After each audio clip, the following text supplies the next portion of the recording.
So this group started as a core team about a year ago when the Annie E. Casey Foundation reached out to the United Way.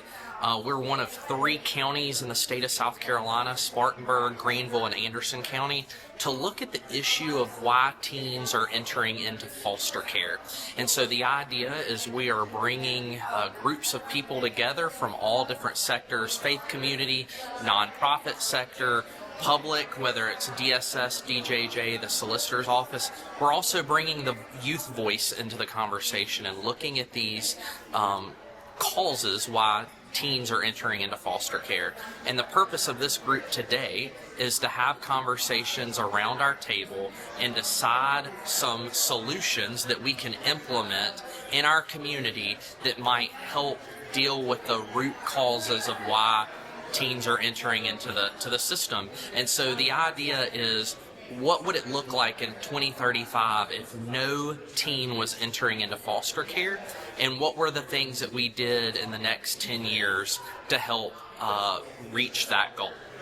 And how fast will y'all implement the stuff y'all come up with today? So we're coming up with a short-term goal, a goal that we can have in place in the next 12 months, and then we're looking at a 2 to 5 year goal that is a little bit of a more longer term, bigger picture, going to take us a little bit more work to attain.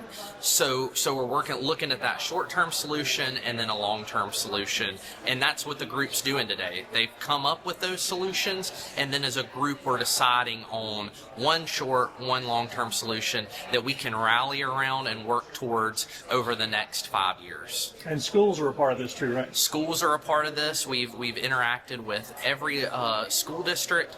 We've worked with law enforcement, both municipality and sheriff's department. We've talked to mental health and behavioral health, DSS, DJJ, and then of course our nonprofit community. Who else do I need to talk to?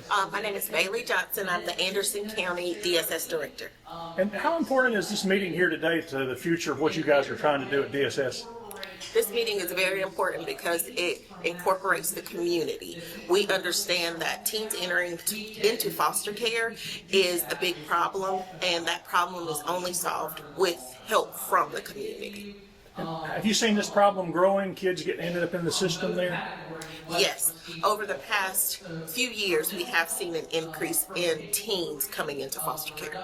And what kind of strain does that put on DSS when y'all see that? The strain is our case managers are extra stressed, the actual children are extra stressed, the families, we have kids in the office overnight stays, and just actually finding the proper resources, whether it's foster homes, mental health, mentorships that actually help. That's the strain that it takes.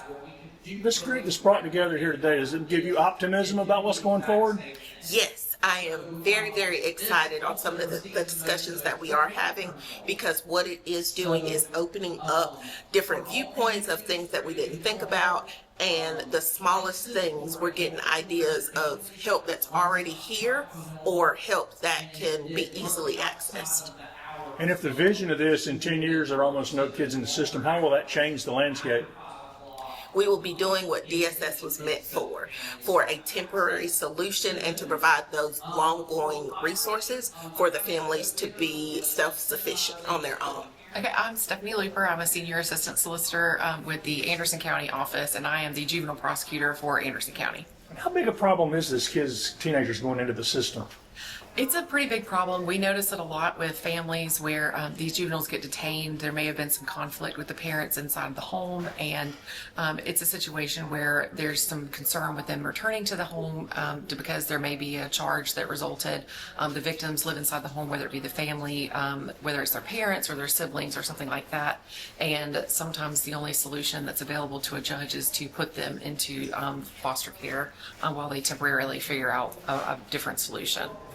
Are you encouraged by this gathering of different groups here today to try to find solutions? Absolutely. I think this is great because I think this will open up kind of a third door, which is what we've kind of discussed over the past few years as we've been working through this process, is figuring out what that third option may be, as opposed to they don't necessarily need to stay in detention or juvenile jail, but they also don't need to go into foster care. So we're kind of trying to figure out what that other option is to keep them out of care when it's not necessary. And if all these groups can work together and sort of at least work towards this vision, how much will that help your department? I think it will be a big help for us because I know that a lot of times we end up in situations where juvenile detention is not necessarily the most appropriate location for them. They may be a low-level offense, but a lot of times we find that there are some needs that are inside the home that could be met. So whatever services in family counseling, those kind of things. I think that this would be really big to keep them out of detention as well as keep them out of like foster care and DSS care as well.